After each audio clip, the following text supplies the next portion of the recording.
Assalamualaikum warahmatullahi wabarakatuh. Bismillah, alhamdulillah, wassalatu wassalamu ala rasulillah. Surat Al-Baqarah ayat ke-137.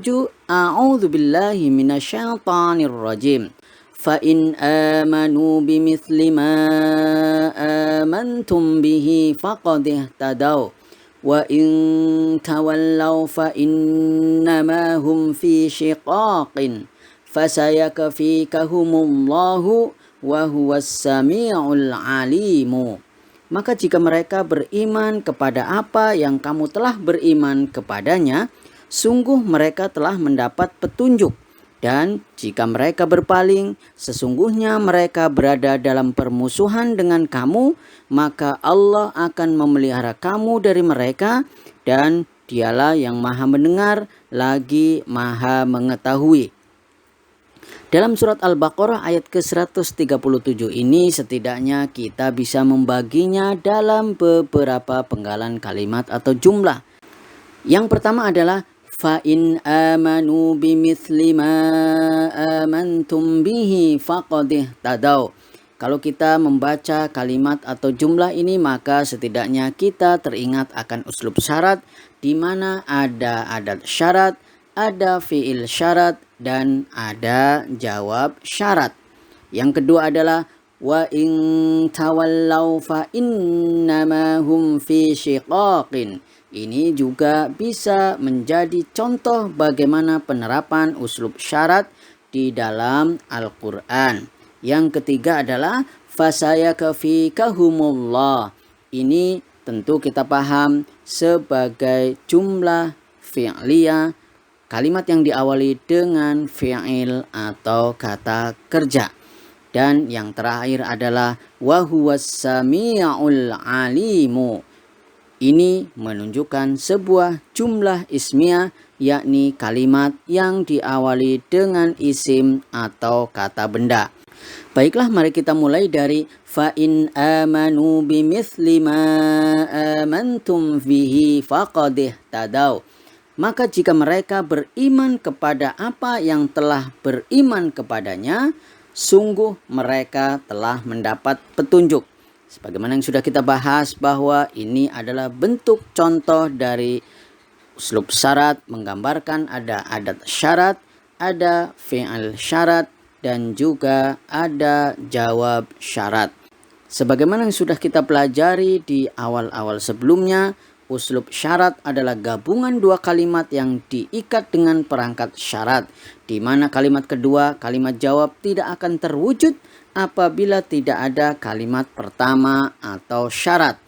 Alat atau perangkat yang dipergunakan atau yang kita kenal sebagai adat syarat antara lain yang sedang kita bahas di sini adalah in, sedangkan yang lain adalah man, ma, mahma, mata, ayyana, aina, ainama, anna, haitsuma, kaifama, ayyu, lau, laula, lauma, amma, idza, lamma, kullama. Untuk penjelasan uslub syarat ini bisa kita temui juga dalam pembahasan di Quran surat Al-Baqarah ayat 117. Kita juga bisa menyampaikan ketika kita berbicara tentang in, tentu kita ingat tentang perangkat yang menjazmkan dua fi'il. Perangkat-perangkat pada uslub syarat yang menjazmkan dua fi'il terdiri dari dua jenis, baik berupa huruf maupun berupa isim. Huruf in yang sedang kita bahas adalah satu-satunya perangkat syarat dari semua jumlah perangkat yang menjazmkan dua fi'il yang sejenisnya berupa huruf, selebihnya berupa isim. Kita kembali kepada kalimat fa in amanu bimithli ma amantum bihi faqad ihtadaw. Fa in diterjemahkan maka jika. Fa di sini adalah fa istinafiyah. In kita terjemahkan jika. Sebagaimana yang sudah kita ketahui, in tentu huruf syarat dan dia menjazmkan. Berikutnya adalah amanu, artinya mereka telah beriman. Amanu tentu ini adalah fi'il madhi dia kata kerja lampau atau telah berlalu. Tentu dia masuk sebagai fi'il yang mabni, mabninya atas dhammah karena bertemu dengan wawu jamak, sehingga dibaca amanu. Wawu di sana merupakan fa'il atau pelakunya. Wahuwa fi mahalli jasm, dia mahalnya adalah jasm karena sebagai fi'il syarat. Tentu sekali lagi ya, karena dia adalah fi'il madhi yang tetap, tentu tanda jasmnya tidak terlihat di sana. Berikutnya adalah bimithli, artinya seperti. Bimithli terdiri dari bi sebagai huruf jar dan mithli sebagai isim yang majrur karena didahului oleh bi. Tentu kita ingat ini adalah syibhul jumlah, dalam hal ini adalah susunan jar majrur. Susunan jar majrur ini tentu dia ta'aluk, dia memiliki keterkaitan makna dengan fi'il yang sudah kita baca, yaitu amanu. Berikutnya adalah amantum, artinya apa yang kamu semua telah beriman. Ma di sini adalah isim mausul atau kata sambung, fi mahalli jar, mahalnya adalah jar bil idhofah karena dia berkedudukan sebagai mudhofun ilaih karena bagian dari idhofah. Ma yang merupakan isim mausul tentu memerlukan silah mausul atau dalam hal ini adalah ada anak kalimatnya. Silah mausulnya adalah amantum. Amantum merupakan fi'il madhi, kata kerja yang lampau dengan ta yang diakhiri dengan mim yang menunjukkan jamak sebagai fa'il atau pelakunya. Tentu fa'il aid kembali kepada isim mausulnya. Ma'amantum, apa yang telah kamu beriman. Berikutnya adalah bihi. Bihi artinya dengannya. Bihi tentu saja ini adalah salah satu contoh syibhul jumlah, yakni jar majrur terdiri dari bi yang merupakan huruf jar artinya dengan, dan alha di situ merupakan isim dhamir yang menjadi isim yang mahalnya majrur, sedangkan tanda jarnya tentu tidak terlihat di sana karena dia sebagai isim dhamir yang mabni. Berikutnya adalah faqad, artinya maka sungguh. Fa di sini adalah rabithah jawab syarat, dia merupakan penghubung terhadap jawab syarat karena kita sudah sampaikan di bagian awal ini adalah adat syarat, fi'il syarat, maka di sini ada jawab syarat. Jawab syaratnya karena diawali dengan qad, maka fa menjadi rabithah dari jawab syarat atau penghubung jawab syaratnya sehingga menjadi faqad. Dan kita ingat qad ini merupakan huruf tahqiq atau bisa kita juga menyampaikan taukid. Meskipun ketika disampaikan istilah taukid kita menjadi teringat terhadap 4 macam tawabi atau isim-isim yang mengikuti dengan isim yang sebelumnya. Tetapi oleh karena itu kita menyebutnya qad ini sebagai huruf tahqiq yang artinya tentu menguatkan, menegaskan sehingga diterjemahkan sungguh. Faqad maka sungguh. Berikutnya adalah ihtadau. Ihtadau artinya mereka mendapat petunjuk. Ihtadau merupakan fi'il madhi, dia kata kerja yang lampau dengan wawu di sana menunjukkan fa'il atau pelakunya. Faqad ihtadau maka sungguh mereka mendapat petunjuk. Mahalnya adalah jazm sebagai jawab syarat. Kalau kita perhatikan maka ihtadau yang merupakan fi'il madhi, dia kata kerja yang lampau. Ketika kita mentasrif secara istilahi bisa kita runut dari fi'il madhi, fi'il mudhari, masdar, fa'il, maf'ul, fi'il amr maupun fi'il nahyinya, maka menjadi ihtada, yahtadi, ihtidaan, muhtadin, muhtadan, ihtadi, la tahtadi. Dan ketika kita mentasrif secara lughawi dari huwa, huma, hum, hiya, huma, hunna, anta antuma antum anti antuma antunna ana nahnu. Maka ihtada ihtadaya ihtadau ihtadat ihtadata ihtadaina ihtadaita ihtadaituma ihtadaitum ihtadaiti ihtadaituma ihtadaitunna ihtadaitu ihtadaina.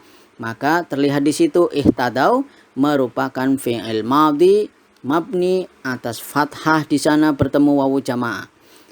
Tentu ini agak berbeda, yang biasanya ketika bertemu wawu jamak maka menjadi dhammah, tetapi karena ini adalah fi'il mu'tal tentu memiliki kekhasan tertentu. Berikutnya adalah wa in tawallau fa innama hum fi shiqaqin. Dan jika mereka berpaling, maka sungguh mereka berada dalam permusuhan denganmu. Sebagaimana di awal kalimat ini yang berbicara tentang uslub syarat, maka pada kalimat berikutnya juga sama berbicara tentang uslub syarat. Ada adat syarat, ada fi'il syarat, dan juga ada jawab syarat. Kita mulai dari wa in dan jika. Wawu di sini adalah wawu ataf dan in yang merupakan huruf syarat dan dia menjazmkan. Berikutnya adalah tawallau. Tawallau artinya mereka telah berpaling.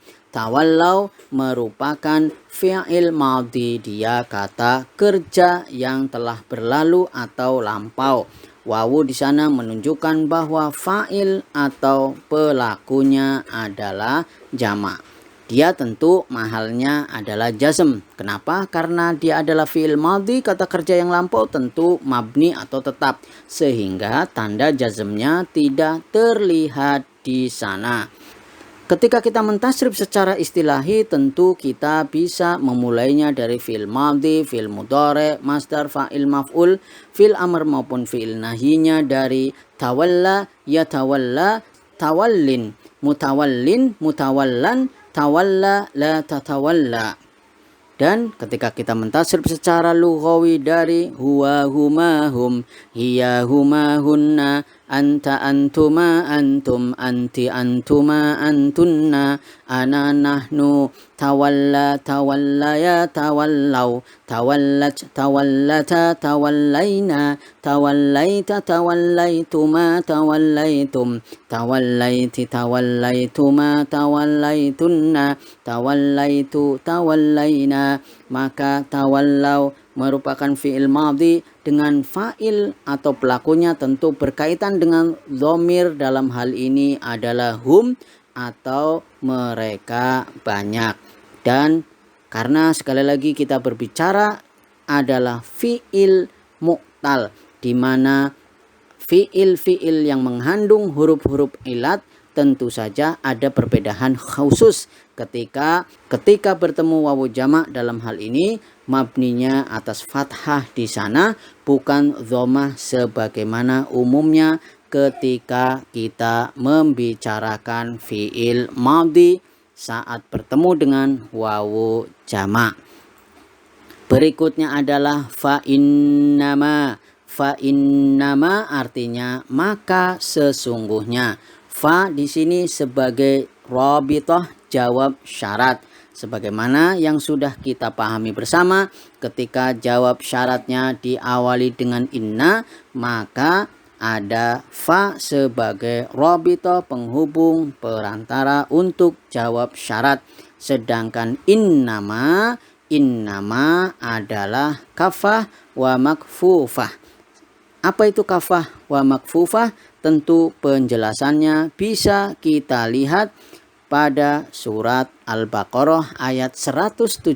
Silakan direview kembali bagaimana penjelasan tentang innama sebagai huruf kafah wa makfufah, dan juga ada penjelasan yang terkait dengan uslub syarat. Silakan dilihat di Quran surat Al-Baqarah ayat ke-117. Berikutnya adalah hum. Hum tentu ini dhamir munfasil. Dhamir munfasil berada di awal kalimat, maka dia sebagai mubtada atau isim yang ma'rifat jatuh di awal kalimat dan dia berkedudukan sebagai mubtada. Tentu saja mubtada masuk dalam marfu'atul asma, isim-isim yang marfu, tetapi karena hum ini merupakan isim dhamir, tentu dia mabni dan tanda rofaknya tidak terlihat di sana. Hum artinya mereka, berkedudukan sebagai mubtada atau awalan karena kita sedang membicarakan jumlah ismiyah kalimat yang diawali dengan isim atau kata benda. Dalam hal ini kita sedang berbicara tentang hum yang merupakan dhamir munfasil. Berikutnya adalah fi siqaqin. Fi siqaqin artinya dalam permusuhan. Fi ini artinya di atau dalam, siqaqin artinya permusuhan. Tentu ini adalah susunan jar majrur masuk sebagai syibhul jumlah. Kita ingat ya, sering kita ulang, syibhul jumlah bisa berbentuk susunan jar majrur, bisa berbentuk dzaraf. Apakah dzaraf makan maupun dzaraf zaman, kata keterangan tempat maupun kata keterangan waktu. Yang sedang kita bahas adalah syibhul jumlah. Dalam hal ini adalah susunan jar majrur terdiri dari huruf jar fi dan syiqaqin yang merupakan isim yang majrur. Tanda jarnya adalah harokat kasrah di bagian akhirnya. Fi syiqaqin tentu saja dia ta'aluk memiliki keterkaitan makna dengan khobarnya dari hum yang dalam hal ini tidak dimunculkan atau dihapus atau dihilangkan. Khobarnya tidak terlihat, bisa dikatakan dia diganti oleh fi syiqaqin dalam permusuhan. Maka fa innama hum fi syiqaqin mahalnya adalah jazm karena dia sebagai jawab syarat. Berikutnya adalah fasayakfikahumullahu, maka Allah akan memelihara kamu dari mereka. Fa di sini adalah fa isti'nafiyah yang tentu saja ini untuk memulai sebuah awalan kalimat yang baru. Sedangkan sin di situ tentu ini menggambarkan kata kerja atau kalimat fiil yang akan terjadi di masa berikutnya. Yakfi artinya menjaga, merupakan fiil mudhari, dia marfu. Tanda rofaknya adalah dhammah muqaddarah, dhammah yang diperkirakan atas ya yang thiqal atau susah sulit untuk diucapkan. Sedangkan kaf di sana merupakan maf'ul bih pertama dan alha yang kita baca hum merupakan maf'ul bih yang kedua. Kalau kita perhatikan yakfi yang merupakan fiil mudhari karena terlihat di situ ada huruf mudharaah di sana berupa ya, maka kita bisa mentasrifnya secara istilahi maupun secara lughawi. Secara istilahi maka dari kafa yakfi kifayatan, kafin makafiyun, ikfi la takfi. Nah, kalau kemudian kita mentasrif secara lughawi dari huwa huma hum, hiya huma hunna, anta antuma antum, anti antuma antunna, ana nahnu, yakfi yakfiyani yakfuna, takfi takfiyani yakfina, takfi takfiyani takfuna, takfina takfiyani takfina, akfi nakfi. Terlihat di situ yakfi yang merupakan fiil mudhari dengan fa'il atau pelakunya adalah huwa atau dia. Siapakah dia? Adalah Allahu. Allahu artinya Allah, dia lafdzul jalalah. Allah Ta'ala dalam hal ini sebagai fa'il atau pelakunya. Karena fa'il masuk dalam marfu'atul asma, isim-isim yang marfu tanda rofaknya dalam hal ini adalah dhammah karena termasuk dalam isim yang mufrad atau tunggal. Berikutnya adalah wahuwas sami'ul alimu. Wa huwas samiul alimu artinya dan dialah yang maha mendengar lagi maha mengetahui. Wa huwa artinya dan dialah. Diawali dengan wawu istinafiyah yang menunjukkan ini adalah sebuah awalan kalimat yang baru. Huwa ini adalah dhamir munfasil yang merupakan isim yang ma'rifat. Isim dhamir masuk sebagai isim yang ma'rifat, berkedudukannya di awal kalimat, maka dia sebagai mubtada. Berikutnya adalah as-sami'ul alimu. As-sami'ul alimu artinya maha mendengar, maha mengetahui. Ketika kita menyampaikan jumlah ismiyah, maka kalimat inti dari jumlah ismiyah atau kalimat yang diawali dengan isim adalah dalam hal ini ada mubtada dan juga ada khobarnya dari mubtada itu sendiri. Maka as-sami'u merupakan khobar yang pertama dan al-alimu merupakan khobar yang kedua. Kenapa kemudian harokat akhirnya adalah dhammah? Maka secara ringkas bisa kita sampaikan fa in amanu bimithli ma amantum bihi faqad ihtadaw. Maka jika mereka beriman kepada apa yang telah kamu beriman kepadanya, sungguh mereka telah mendapat petunjuk. Wa in tawallaw fa innama hum fi shiqaqin. Dan jika mereka berpaling, sungguh mereka berada dalam permusuhan dengan kamu. Fasayakfikahumullah, maka Allah akan memelihara kamu dari mereka. Wa huwas sami'ul alimu, dan dialah Allah yang maha mendengar lagi maha mengetahui. Demikian yang bisa disampaikan. Semoga Allah memberikan rahmatnya kepada kita semuanya. Subhanakallahumma wa bihamdika asyhadu an la ilaha illa anta wastaghfiruka wa atubu ilaik. Wassalamualaikum warahmatullahi wabarakatuh.